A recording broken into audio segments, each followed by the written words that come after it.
എൻ്റെ മോൻ്റെ ഡ്രസ്സിനകത്ത് എൻ്റെ മോൻ്റെ മണമുണ്ട്. ഇതൊക്കെ ഞാൻ ഇനി എങ്ങനെ സഹിക്കും? ഇതൊക്കെ ഞാൻ എന്തു ചെയ്യണം? ഇതെന്തു ചെയ്യണം ഞാനിത്? ഇതൊക്കെ എന്തോ ചെയ്യാനാ? എൻ്റെ പൊന്നുമോനെ ഇത് കുത്തി വയ്ക്കുമക്കളാ. ഇത് കുത്തി വയ്ക്കടാ നീ. ഇതിവിടെ വെയ്യടാ നീ, വെയ്ക്ക്. അമ്മ കാണട്ടടാ, ഇതൊക്കെ അമ്മ കാണട്ട്. ഒരു മകന് കിട്ടിയ ബഹുമതികൾ, അവൻ്റെ യൂണിഫോമുകൾ, അവൻ്റെ ഇന്നും ആ മകൻ ഇവിടെ വിട്ടു പോയിട്ടില്ല എന്നാണ് അമ്മ വിശ്വസിക്കുന്നത്. എല്ലാവർക്കും നമസ്കാരം. പോലീസിൻ്റെ ലോക്കപ്പ് മർദ്ദനത്തെ തുടർന്ന് മരണപ്പെട്ടു പോയ ഒരു സൈനികൻ്റെ വീടിന് മുന്നിലാണ് ഞാനിപ്പോൾ നിൽക്കുന്നത്. തോംസൺ തങ്കച്ചൻ എന്ന 32കാരനാണ് മരണപ്പെട്ടത്. ഈ അമ്മ ഇപ്പോൾ ഈ വീട്ടിൽ തനിച്ചാണ്. തോംസൺ തങ്കച്ചൻ്റെ ഓർമ്മകളുമായി, ഒരു സൈനികൻ്റെ ഓർമ്മകളുമായി, ഒരു രാജ്യം കാക്കേണ്ട പട്ടാളക്കാരൻ്റെ ജീവൻ ലോക്കപ്പിൽ വെച്ച് പൊലിഞ്ഞു പോയിരിക്കുന്നു എന്ന പരാതിയുമായി ഒരു അമ്മ ഇവിടെ രംഗത്ത് വന്നിരിക്കുന്നു. കുണ്ടറ പോലീസ് സ്റ്റേഷനിൽ വെച്ചാണ് തൻ്റെ മകന് ലോക്കപ്പ് മർദ്ദനമേറ്റതെന്നാണ് ഈ അമ്മ പറയുന്നത്. ഈ അമ്മയുടെ വാക്കുകളിലേക്ക് പോകാം. അത്യധികം വേദനയും സങ്കടത്തോടു കൂടി തന്നെയാണ് ഞങ്ങൾ ഈ വാർത്ത റിപ്പോർട്ട് ചെയ്തത്. കാരണം ഞങ്ങൾ ഈ വീട്ടിലേക്ക് വരുമ്പോൾ മറ്റെങ്ങും കണ്ടിട്ടില്ലാത്ത രീതിയിൽ സ്വന്തം മകൻ്റെ ചിത്രങ്ങൾ, അതോടൊപ്പം സ്വന്തം മകൻ്റെ വസ്ത്രങ്ങൾ, സ്വന്തം മകൻ്റെ പട്ടാളത്തിന് ഉപയോഗിക്കുന്ന ഔദ്യോഗികമായിട്ടുള്ള ഉപകരണങ്ങളൊക്കെ തന്നെ മാറോട് ചേർത്ത് പിടിച്ചുകൊണ്ട് ഈ വീട്ടിൽ അനാഥയായി കഴിയുന്ന ഒരു അമ്മയെ കാണാനാണ് ഞങ്ങൾ എത്തിയത്. അത്യധികം വേദനയോടുകൂടി തന്നെയാണ് ഞങ്ങൾ ഈ വാർത്ത റിപ്പോർട്ട് ചെയ്യുന്നത്. ഈ കാണുന്നതാണ് ഡെയ്സി എന്ന അമ്മ. സ്വന്തം മകൻ്റെ ഫോട്ടോകൾ ഓർത്തുകൊണ്ട് ഈ പായിൽ ദിവസങ്ങളോളം ഇവിടെ കരയുകയാണ് ഈ അമ്മ. ശരിക്കും അവന് നീതി കിട്ടണമെന്നുള്ള ഒരു പ്രാർത്ഥന മാത്രമാണ് ഇപ്പോൾ ഈ അമ്മ പറയുന്നത്. 2024 ഡിസംബർ 27 ഈ അമ്മയുടെ മകൻ മരണപ്പെട്ടത്.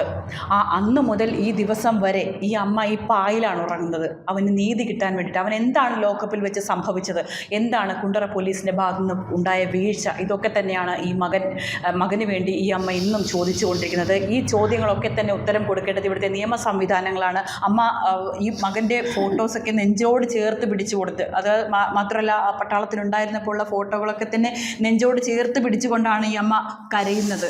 കാരണം ഒറ്റയ്ക്കാണ് ഈ താമസിക്കുന്നത് ഈ വീട്ടില്. എനിക്ക് വയ്യായേ, എൻ്റെ പൊന്നുമോൻ പോയേ. ഇനി ഞാൻ എന്തിനിരിക്കണം? ഇനി ഞാൻ ആരെ നോക്കിയാ ഇരിക്കണ്ടെന്ന്, ജീവിക്കണ്ടെന്ന്?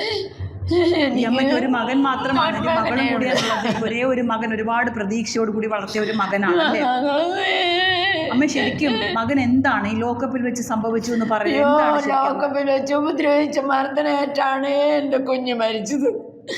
ഒരു പട്ടാളക്കാരൻ അന്യരോഗമില്ലാത്തവനല്ലയോ പട്ടാളത്തിലെടുക്കുന്നത്? അവനൊരു രോഗവും ഇല്ലായിരുന്നു. എൻ്റെ പൊന്നോന് ഇടിച്ച് ചതച്ച് ഞരമ്പിനകത്ത് മുഴ വന്ന് പഴുത്ത് സർജറി ചെയ്ത്, തലയ്ക്ക് പൊട്ടലുണ്ട്, മോന്തയ്ക്ക് ഇടിച്ചിട്ടുണ്ട്, കൈകളിലെല്ലാം മുറിവുണ്ട്. പോസ്റ്റ്മോർട്ടത്തിൽ പ്രത്യേകം പറയുന്നുണ്ട്. ഞങ്ങൾ സാധാ മരണമൊന്നും പറഞ്ഞിരുന്നയാന്ന്. പോസ്റ്റ്മോർട്ടം റിപ്പോർട്ട് കിട്ടിയപ്പോഴാന്ന് അറിയുന്നത് ഇങ്ങനെ പോലീസ് മർദ്ദനത്തിൽ നിന്ന് എൻ്റെ മോൻ മരിച്ചതെന്ന്. ശരിക്കും അന്ന് പോലീസ് മർദ്ദനം ഉണ്ടാകാനുള്ള സന്ദർഭം എന്തായിരുന്നു? എന്താ ശരിക്കും പോലീസ് എന്തിനാണ് മകനെ? ഞങ്ങളറിഞ്ഞില്ലല്ലോ, ഞങ്ങളെ അറിയിച്ചില്ല, ഞാൻ അറിഞ്ഞില്ല. അറസ്റ്റ് ചെയ്തതും അറിഞ്ഞില്ല, പോലീസ് പിടിച്ചതും അറിഞ്ഞില്ല, മർദ്ദിച്ചതും അറിഞ്ഞില്ല. എൻ്റെ മോൻ പറയുമ്പോഴാണ് ഞാൻ അറിയുന്നത്. എൻ്റെ മോൻ്റെ മരണമൊഴിയാണ് ഞാൻ കേൾക്കുന്നത്. മമ്മി എന്നെ ഒരുപാട് ഉപദ്രവിച്ചു. നാമിപ്പാട്ടിനൊക്കെ ഷൂ ഇട്ടാണ് ചവിട്ടിയത്, മൂട്ടിട്ട് ചവിട്ടി. അവൻ കൂട്ടുകാരോടും പറഞ്ഞിട്ടുണ്ട് നാമിപ്പാട്ടിനെ ചവിട്ടിയെന്ന്. 2 കൈകളിലും ഞാൻ ഗ്യാപ്പിട്ട് ആ മുറിവുണ്ടേ ഇങ്ങനെ കെട്ടി മുറുക്കി, കാലിലും കെട്ടി മുറുക്കിയിട്ടിട്ട് മേലോട്ട് കെട്ടിയിട്ട് എൻ്റെ കുഞ്ഞിന് എന്തിനെങ്ങനെ ചെയ്തു? തൂക്കാൻ പോയാന്നോ, തൂക്കിക്കൊല്ലാൻ പോയാന്നോ എൻ്റെ കുഞ്ഞിന്? എന്നാൽ പിന്നെ അങ്ങ് തൂക്കിക്കൊല്ലാൻ എന്താ പോലീസ് സ്റ്റേഷനിൽ?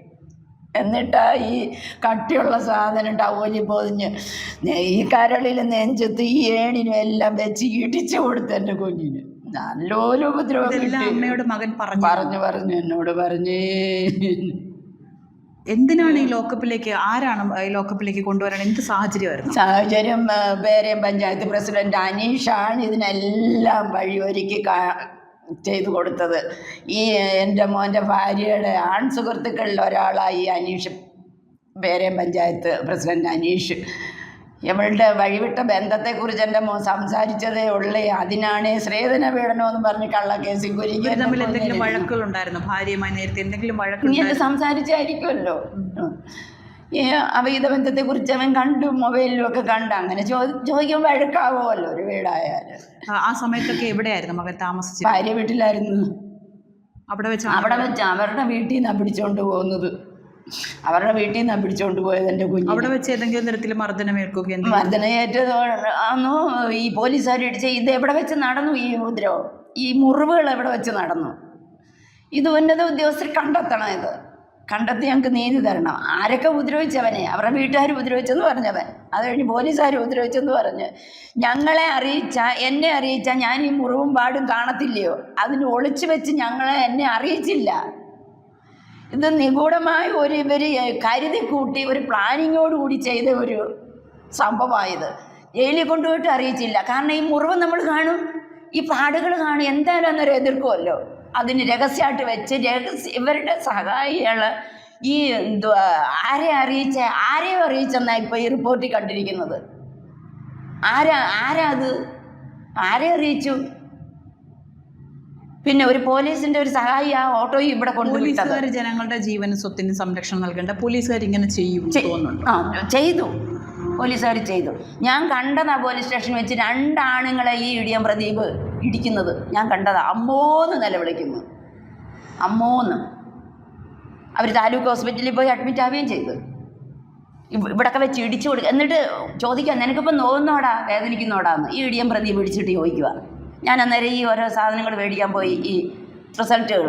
അന്നേരം പറയാം, നിനക്കിപ്പം വേദനിക്കുന്നോടാ, നിനക്ക് വേദനിക്കുന്നോ? ഈ ഇടിയം പ്രദീപ് ചോദിക്കുക. എൻ്റെ അമ്മോന്ന് അയാൾ പിടിച്ചു പോകിയത്.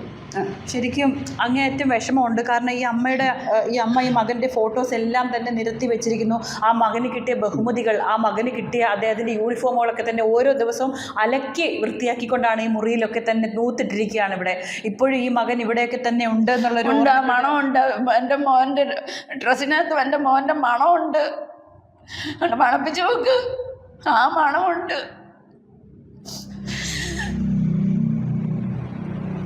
എനിക്ക് ഉറക്കമേ ഇല്ലേ. ശരിക്കും ഈ പായിലാണ് അമ്മ കിടക്കുന്നത്. ഇത്രയും ദിവസങ്ങളായിട്ട് ഈ ഒരു പായിൽ ആഹാരമോ, ശരിക്കും പറഞ്ഞാൽ ആഹാരം കഴിക്കുന്നുണ്ടോ അല്ലെങ്കിൽ അമ്മ കുളിക്കുന്നുണ്ടോ നനയ്ക്കുന്നുണ്ടോ തിരിഞ്ഞു നോക്കാൻ പോലും ആരുമില്ല. ഇല്ലാത്തൊരു അമ്മയാണ്. ഈ അമ്മയുടെ ഭർത്താവിൻ്റെ ജോലി, മരിക്കുന്ന സമയത്ത് ഈ അമ്മയുടെ ഭർത്താവിൻ്റെ ജോലിയാണ്, ശരിക്കും അച്ഛൻ്റെ ജോലിയാണ് മകന് കിട്ടിയത്. ആ ജോലി പിന്നീട് മകനിലേക്ക് വരുന്നു. മകൻ പിന്നീട് 13 വർഷമായി അല്ലേ? 13 വർഷമായി സർവീസിലിരിക്കുന്നത്. ഓക്കെ, ഈ കാലഘട്ടത്തിനൊക്കെ ഇടയിലാണ് ഇദ്ദേഹത്തിൻ്റെ വിവാഹം കഴിക്കുന്നത്. ഈ വിവാഹവുമായി ബന്ധപ്പെട്ട പ്രശ്നങ്ങളാണ് പിന്നീട് ഇത്തരത്തിലൊരു ജീവൻ തന്നെ പോകുന്ന ഒരു സാഹചര്യത്തിലേക്ക് എത്തിയത്. ഇതൊക്കെ ഞാൻ ഇനി എങ്ങനെ സഹിക്കും? ഇതൊക്കെ ഞാൻ എന്തോ ചെയ്യണം? എന്തോ ചെയ്യണം ഞാനിത്? ഇതൊക്കെ എന്തോ ചെയ്യാനാ? എൻ്റെ പൊന്നുമോനെ, എൻ്റെ പൊന്നുമോനെ, ഇത് കുത്തി വയ്ക്കുമക്കളാ. ഇത് കുത്തി വയ്ക്കടാ നീ. ഇതിവിടെ വെയ്യടാ നീ, വെയ്ക്ക്. അമ്മ കാണട്ടടാ ഇതൊക്കെ, അമ്മ കാണട്ട്. ഒരു മകന് കിട്ടിയ ബഹുമതികൾ, അവൻ്റെ യൂണിഫോമുകൾ, അവൻ്റെ മണം പോലും ആ അമ്മ ശരിക്കും ഇപ്പോഴും ഓർത്തിരിക്കുന്നു എന്നുള്ളതാണ്. ആ അമ്മ ഓർത്തോർത്ത് തന്നെയാണ് ഈ വീട്ടിൽ തനിച്ച് കഴിയുകയാണ്. എൻ്റെ മോൻ്റെ മണമാന്നേ ഇത്, എൻ്റെ മോൻ്റെ മണമാന്നേ പാൻറ്, അവൻ്റെ ഷർട്ടുകൾ, അതോടൊപ്പം തന്നെ ഇട്ടിരുന്ന യൂണിഫോമുകൾ. ശരിക്കും രാജ്യം കാക്കേണ്ട ഒരു പട്ടാളക്കാരന് കിട്ടേണ്ട നീതി പോലും ഈ നാട്ടിൽ കിട്ടിയില്ലെങ്കിൽ സാധാരണക്കാരൻ്റെ അവസ്ഥ എന്തായിരിക്കും എന്നുള്ളതാണ് ഏറ്റവും വിഷമിക്കുന്ന കാര്യം. അദ്ദേഹത്തിൻ്റെ ബൂട്ടൊക്കെയാണ് ഇരിക്കുന്നത്. അയ്യോ എൻ്റെ പൊന്നുവൻ്റെ അന്നേ ഇതല്ല. അയ്യോ എൻ്റെ പൊന്നുവൻ്റെ 6 എഞ്ചിനീയറിംഗ് റെജിമെൻറ്റ്. അയ്യോ ഇപ്പം വന്നപ്പോൾ കിട്ടിയതാ ഇതൊക്കെ, പുതിയതായതല്ല. ഇപ്പം വന്നപ്പോൾ കിട്ടിയതാ ഇതൊക്കെ. ഇപ്പോഴും ഇവിടെ ജീവിച്ചിരിപ്പുണ്ട്, അല്ലെങ്കിൽ ഈ മകന്റെ ആത്മാവ് ഇപ്പോഴും ഇവിടെ ഉണ്ട് എന്നുള്ളതാണ് ഈ അമ്മ. ഇതൊക്കെ തുടച്ച് തൂക്കും ഇവിടെ വന്നിരുന്നു. അയ്യോ എത്ര നേരത്തെ ജോലിയാ ബ്രഷ് ചെയ്യുന്നത്. എൻ്റെ പൊന്നു മോനെ, ബെൽറ്റ് കെട്ടുന്നു, തൊപ്പിയാണ്ടേ മോനെ. അവൻ്റെ ആത്മാവിന് നീതി കിട്ടണമെന്നാണ്. നീതി കിട്ടണം, എൻ്റെ മോന് നീതി കിട്ടണം. ഒരു സൈനികനെ ഈ പരുവത്തിലാക്കി. അപ്പോൾ ഒരു സാധാരണക്കാരൻ്റെ അവസ്ഥയോ എന്തോ ആയിരിക്കും. ഒരു സൈനികനെ കൊന്നു തന്നു, എനിക്ക് കൊന്നു തന്നു. ഈ അമ്മ ശരിക്കും പറഞ്ഞു കഴിഞ്ഞാൽ ആരോപിക്കുന്നത് ഇവിടുത്തെ പോലീസ് സംവിധാനങ്ങളെക്കുറിച്ചാണ്. ഒരു രാജ്യം കാക്കേണ്ട പട്ടാളക്കാരന് കിട്ടേണ്ട ഒരു നീതിയും കിട്ടാതെ അദ്ദേഹം ലോക്കപ്പിൽ വെച്ച് മരണപ്പെട്ടു എന്നാണ്. ലോക്കപ്പിൽ വെച്ച് മരണപ്പെട്ടു എന്നല്ല, ലോക്കപ്പിൽ വെച്ച് അദ്ദേഹത്തിന് ഏറ്റ ക്രൂരമായ മർദ്ദനമാണ് പിന്നീട് അദ്ദേഹത്തിൻ്റെ ജീവൻ തന്നെ നഷ്ടമായതെന്നാണ് പറയുന്നത്.